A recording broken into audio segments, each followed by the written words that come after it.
Hi everyone, this is the Chungler here, and welcome back to my Emblem Echoes LTC playthrough. Today we're going to be handling Ram Valley and the Southern Outpost, so let's get started right away with Ram Valley. This map has something interesting that's going to show up in a bunch of later maps, but it's the first time we're seeing it here. It's the random ass enemy in some corner of the map away from the other enemy spawns. In this map it's going to be the Leather Shield Mercenary, who's really strong. He has a lot of defense with the leather shield, meaning our physical units are going to have a very hard time damaging him. This is why it's basically required to have at least one mage villager, and why it's really nice to have two mage villagers, usually Tobin and Gray. Because we don't have two mage villagers, and we have to send our strongest unit, Mage Tobin, up the cliff to deal with this guy. Whereas if we had two mage villagers, we could have Tobin help us route the map in the bottom right, and just have Mage Gray go up and deal with the Leather Shield Mercenary just as well as Tobin can. But we'll have to manage without it. This is also going to be the start of a long training saga with Silk and Faye, our two clerics, one newly recruited and one newly reclassed. They need to hit their 60 hit Nosferatu spells this turn, and we're going to have to turn wheel to make sure that their hits actually land. This is a pretty big frustration for a lot of Echoes LTCs, is getting these two units up to their experience benchmarks in the required amount of time.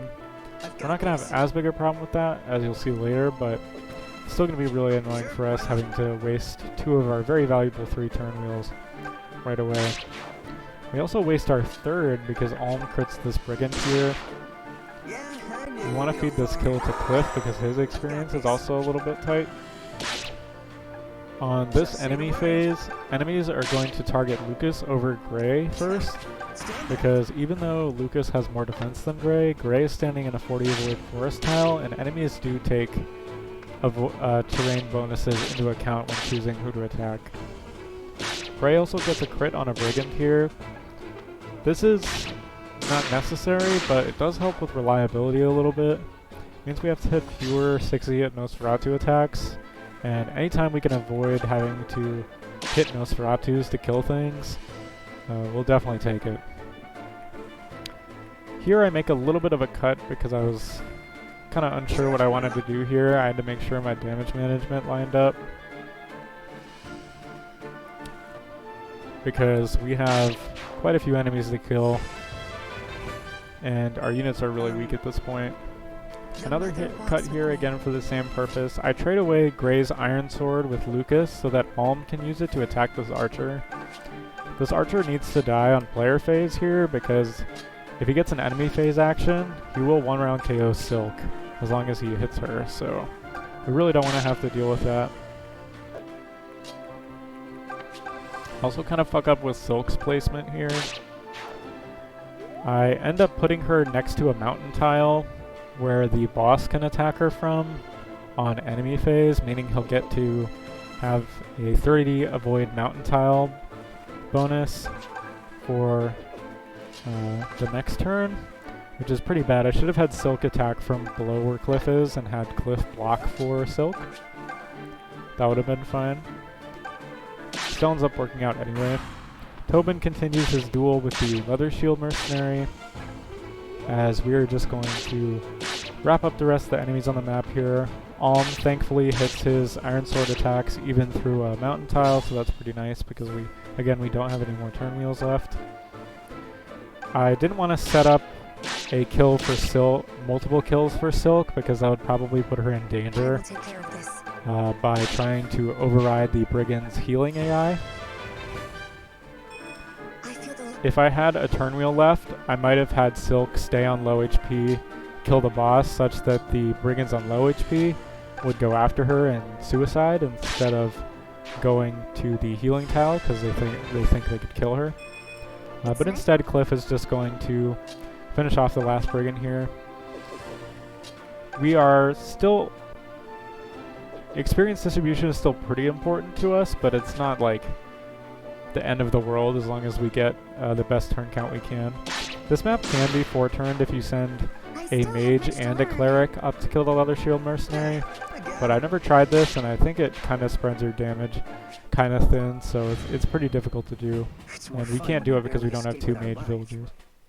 Anyway, that was Ram Valley, completed in 5 turns.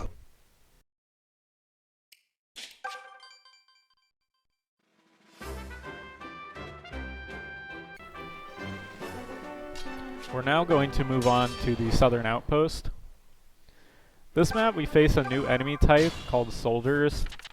They're really bulky, but they have like very low resistance. They also have higher speed than the brigands we fought. They have 4 AS instead of 3, which was the max of all the non-boss brigands we fought so far. This is why Tobin got the Speedwell and a speed level up in his first 3 villager levels, so he could double soldiers in this map. Firstly, he's going to be leading the charge with Alm and chunking 2 of these soldiers here for big damage, leaving them free for any of other units to kill. He's also going to take out this soldier. These enemies have such high defense that it's really hard for our physical units to really do a lot of damage here.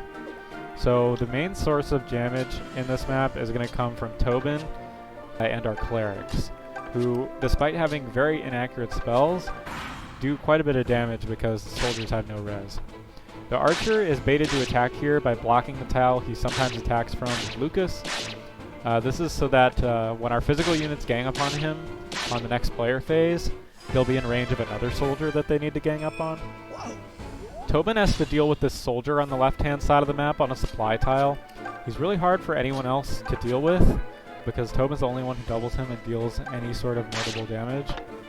This is a really good map for the double mage strategy, and actually is basically the reason it came into existence, because this fucking soldier is so fucking annoying.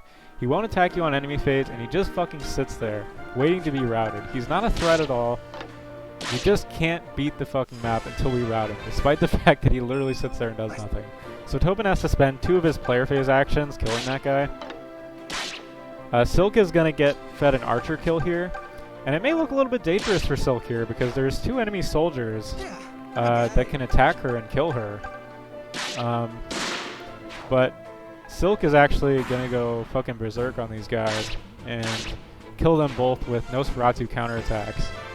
We have 3 turn wheels, so it's pretty unreliable, but we still are going to do it because, again, like I said, we don't really have a lot of good damage sources on this map, so we kind of have to resort to unreliable strategies.